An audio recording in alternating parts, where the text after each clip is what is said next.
boy. Got to check my sound because I got a lot of shit going on. It is cold as fuck out here.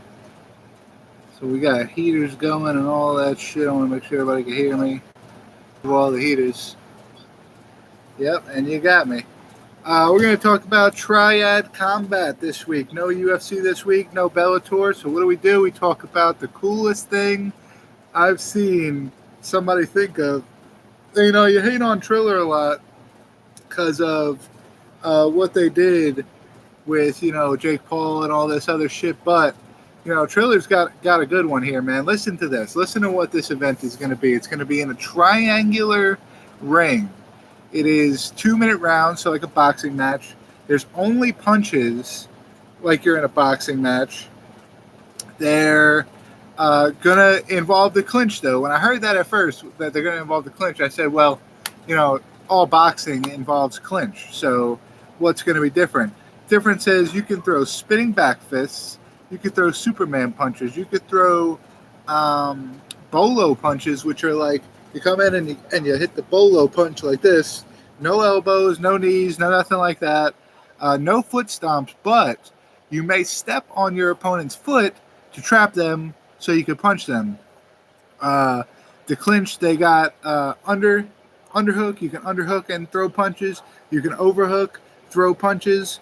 You can body lock and throw punches. You may not put in a headlock. You may not put in a guillotine. What else did they say that was pretty cool? You could do a tie clinch. You could grab them by the back of the head and throw punches like this, which is pretty cool. I think, I get it. Boxing is kind of dying a little bit, so they got to think of new shit to do. And this is a win, I think. This is a good thing that they did. The entire card is mixed martial artists versus boxers. It starts off, with a little bit of unknown name people, and then it gets to the higher profile people. It starts off Alexa Culp versus Angelina Hofsteder. Culp 2-1 as a mixed martial artist. She started 1-1 in Invicta, fought outside of Invicta. She's 39 years old, though. She's been knocked out in one of her losses. Her four opponents' combined record is 11-1-1. So for a girl that has a 2-1 record, she has fought very stiff competition in her first 3 fights. She'll be going up against a boxer in Angelina Hofsteder, who's 0-4 as a professional boxer. I'm sorry. Culp is really young. Hofsteder is 39 years old, and she's only been knocked out in one of her losses. Okay. I got it backwards. Her opponent's combined record is 11-1-1. So 0-4, she should not be fighting girls that are undefeated, 5-0, this and that. But she is. She's 11-1-1 is her 4 opponents' record. That's pretty damn good. Culp's going to come in slight size advantage against Angelina Hofsteder. Of course, this is somewhat of a boxing match rather than a MMA fight.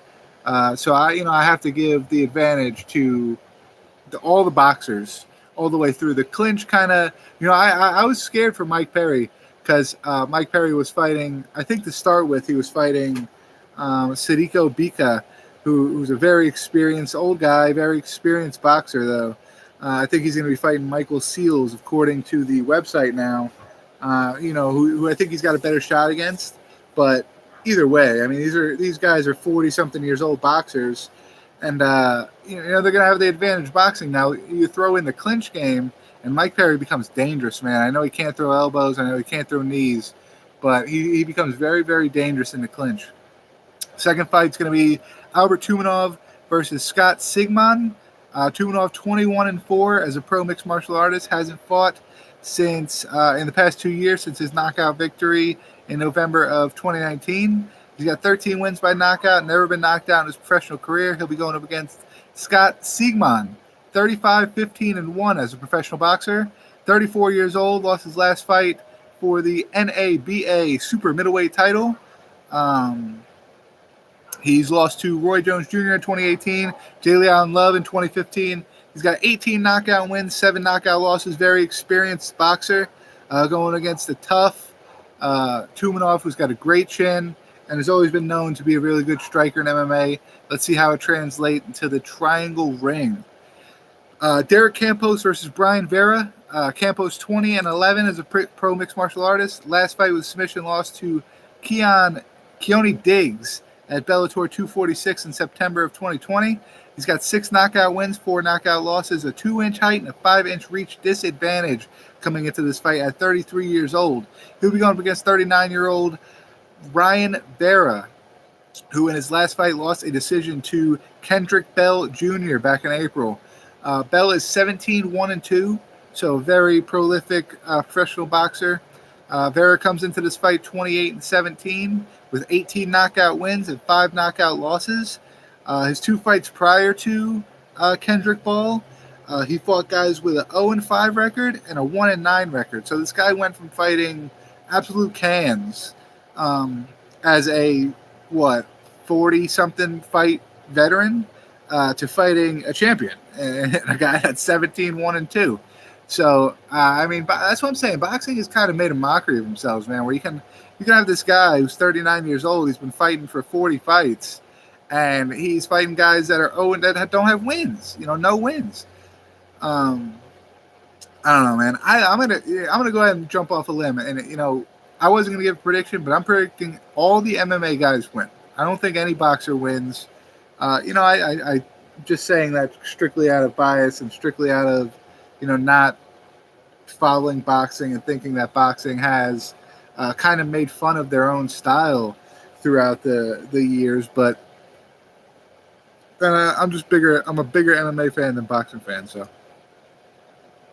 I'm gonna go all the MMA fighters. And I'm a really big fan of Mike Perry as well. So Mike Perry supposed to fight Sadiq Bika. Bika 35-7-3 professional boxer. Never been knocked out in his career. 22 knockout wins. 42 years old though, and was coming off a 4-year layoff from 2017 to 2021. His one comeback fight this year was against Sam Solomon, who was 48 years old and was coming off a 2-year layoff. So just a bunch of old guys fighting, and I think Mike Perry would have probably fucked him up, but he would have been way more of a danger to Mike Perry than Michael Seals, who I think is his new opponent, according to the Triad Combat website. It'll be Michael Seals, who's 25-3, 39 years old, so a little bit younger. 13 out of 28 of his fights are against guys with losing or even records or making their boxing debut. So in almost half of his professional fights, he's fought guys with losing records, even records, or guys making their boxing debut. That's not impressive at all. Just goes to show, how you kind of get a walkover in boxing. If you start boxing and you're exciting and you're a promotable guy, you kind of get a walkover. You kind of get to fight these bums, these guys that can't win. I guess they don't train as all. They're part-time boxer or whatever it is. They just keep giving them layup after layup after layup after layup, and then they'll throw in a hard. You're 10-0, fucking 20-0. They're gonna give you a title fight, and the guy that's got the title is not gonna be 0-5 anymore. He's gonna be fucking 20-0, just like you. He's gonna beat the shit out of you because you've been fighting nobodies the whole time. So I don't know, man. I don't really. That's my issue with boxing, and that's why I think Mike Perry probably handles Michael Seals like it's nobody's business. Matt Mitrione against Alexander Flores is probably one of the better fights on this card, I would say. Mitrione 13-9, 43 years old, winless in MMA in his last 5 fights. Last win was a decision over Roy Nelson, Bellator 194, February of 2018. So been over 3 years now since his last win. 11 knockout wins, 5 knockout losses.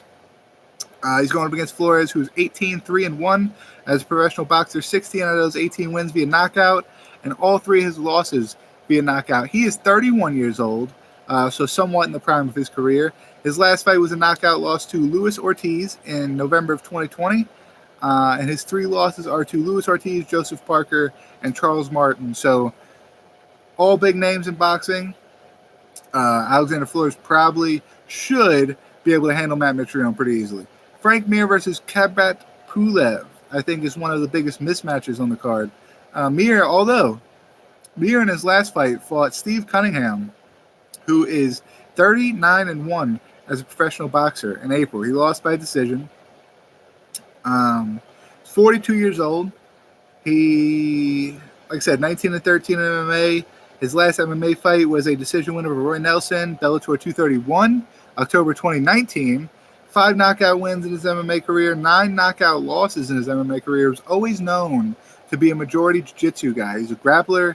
He's big, strong, hold you down, work his submissions. He beat Brock Lesnar that way, not by holding him down, but by, throwing up the heel hook, getting him caught in that. Always been known as a jiu-jitsu guy. Always been known to catch you in submissions. Never really been known as a boxer in MMA. And he's going up against one of the most prolific heavyweights in boxing, in Kabat Pulev, who is 28-2 as a professional boxer, 40 years old. Last fight was a TKO loss to Anthony Joshua in December of 2020. This guy's last fight, although it was a year ago, was for a title against Anthony Joshua, one of the biggest heavyweights in the world right now. His only other loss comes to Vladimir Klitschko. He's a former IFBF, WBA, and European heavyweight champion. For Frank Mir, you start your professional boxing career, you're 0-0 as a professional boxer. What do? You fight a guy that's 39-1. You lose to him. Okay, what do? You fight a guy that's 28-2, who has just in the last few years fought the top guys in boxing? No, that's not what you do, man, if you want to have a successful boxing career. I get it. Big fights. This is going to be a big card. If you could somehow come out and land a knockout or some shit over Pulev, the internet's going to go crazy. But you got to do it. You're going up against a guy that's got crazy experience over you boxing and is actually a really, really, really good boxer. It's tough, man. It's a tough sell for me. If I'm Frank Mir and they come to me and they want me to fight Pulev, I'm going to be like, yeah, nah, why would I do that? Why? What about Frank Mir says I should fight 2 guys back to back with 30 or more professional fights? That's ridiculous. Or professional boxing matches, I should say, because they're not fights.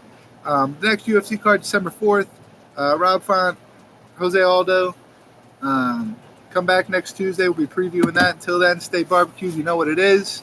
Make sure you watch this weekend for the Triad Combat Triller. What do they call it? Triller Fight Club, whatever it's called. Check it out. I'll definitely, I don't always watch this fucking YouTuber versus TikTok bullshit. I never watch that shit. But this is something to get excited for. This isn't just boxing. This is a kind of a mixed. It's not mixed martial arts because it's not all martial arts, but it's not just boxing. Boxing kind of. You take a boxer, you fight an MMA guy, the boxer's always going to know how to win. They're going to know the little loopholes, they're going to know the little tricks to do, and they're just going to be more experienced. They're going to know what to do in what situation more than the mixed martial artist. Now, when you throw in the clinch that they got going on, the stepping on the foot so you can't get away, the hammer fist, the Superman punches, the spinning back fists, we're getting into, an MMA guy really has a chance in winning a boxing match with these type of stipulations. So I'm excited. I'll be tuning in. I hope you do too. Till next time, holler at me, kids.